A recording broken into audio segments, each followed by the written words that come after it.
Oke, selamat sore dan shalom untuk kita semua. Kembali lagi bersama saya.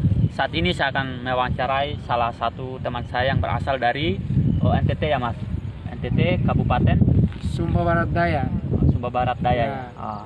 Oke Mas, selama ini saya sekilas mendengar tentang fenomena yang terjadi di Pulau Sumba, bahwa di sana saya dengar pun di berita-berita itu bahwa harga yang paling mahal untuk belis perempuan atau nona Sumba itu paling mahal Mas. Itu semahal apa sih Mas itu tentang harga belis atau maharnya itu?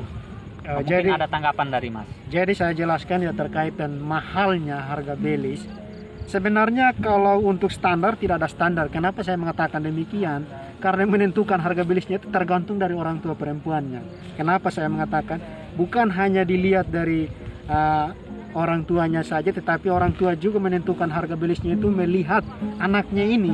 Anaknya ini misalnya kalau anaknya tidak sekolah, pasti harga belisnya ya tidak semahal dengan orang yang mempunyai anak yang sekolah begitu. Berarti sistemnya di sana masih ada juga tentang pandangan status sosialnya itu Mas. Status sosialnya memang kental kalau soal di sana. Berarti misalkan orang yang tidak sekolah beda dengan orang yang hidupnya agak menengah atau lebih, itu berarti itu beda-beda itu harga belisnya. Iya beda.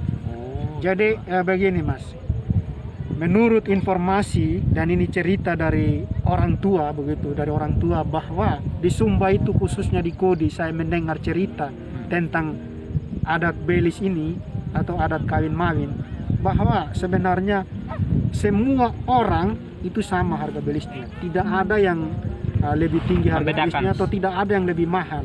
Itu cerita orang tua saya. Berarti di zaman dulu cerita orang tua itu tidak ada yang membedakan atau tidak melihat dari status sosialnya gitu. Tidak melihat. Iya. Orang kaya maupun orang miskin harga belisnya tetap sama. Tetapi oleh orang tua sekarang justru merubah adat itu dan melihat dari status sosialnya baru bisa menentukan berapa harga belisnya. Sebenarnya harga belisnya itu boleh saya ceritakan di sini, yaitu 10 ekor katanya, 10 ekor hewan itu digabung dari kerbau dan kuda. Tetapi oleh orang tua justru ada perubahan sekarang, padahal adat itu kan tidak bisa dirubah-rubah. Adat itu kan pada saat itu yang sering terjadi sehingga dijadikan sebuah kebiasaan dan kemudian menjadi sebuah adat. Dan adat ini kan ya harus kita patuhi begitu. Tidak boleh kemudian kita merubah-rubah. Iya, berarti sulit juga ya. Saya akan bertanya lagi, bagaimana tanggapan Mas tentang hal ini? Apakah ada seperti ini masih dipertahankan atau bagaimana, ada upaya-upaya yang dilakukan oleh kepala-kepala adat atau baik dari pihak pemerintah Mas? Ya sebenarnya maunya saya sih kalau menilai seseorang atau memberikan harga belis terhadap seseorang jangan melihat status sosialnya lah. Kan manusia itu kan sama, di mata Tuhan pun sama, tidak ada yang lebih tinggi. Kenapa kita manusia biasa justru ada yang lebih tinggi dan ada yang lebih rendah, ada yang setengah tinggi, ada yang setengah rendah. Ini kan kurang fair. Jadi saya itu misalnya ya kalau mau saya menyarankan kepada kepala adat, bahkan kepada pemerintah juga, buatkan perda saja. Semua orang itu sama seharusnya. Itu perda untuk khusus belis atau mahar? Perda khusus belis. Jadi semua orang harga belisnya harus sama, tidak boleh ada yang lebih, ada yang kurang. Kalau kita harus menentukan ada yang lebih dan ada yang kurang, itu artinya kita menganggap rendah orang yang belisnya kurang dan menganggap lebih tinggi bahwa orang yang belisnya banyak itu justru derajatnya kita menganggap dia lebih tinggi. Ini kan betul. Kurang fair.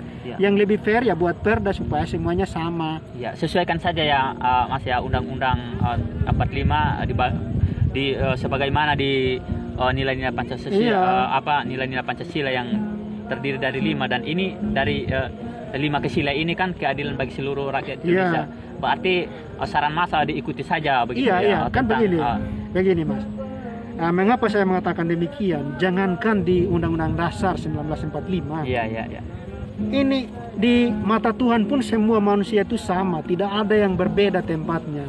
Terus kemudian kita kan berdiri sama tinggi, duduk sama rendah.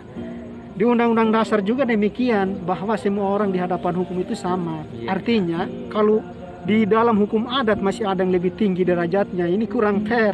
Jadi alangkah baiknya Pemda atau pemerintah daerah itu membuat peraturan daerah terkait dengan yang namanya belis atau adat istiadat mengenai kawin mawin. Ya, oke, saudara-saudara dimanapun kalian berada, kita sudah dengar bersama kesaksian atau tanggapan dari saudara kita dari Pulau Sumba, bahwa dia menyarankan juga kepada pihak pemerintah atau kepada tokoh-tokoh adat untuk melihat tentang hal ini, bahwa dengan adanya perubahan sosial ini, belis pun atau adat pun dirombak. Jadi tanggapan dari saudara kita bahwa pemerintah juga harus mengadakan upaya-upaya untuk mencegah tentang hal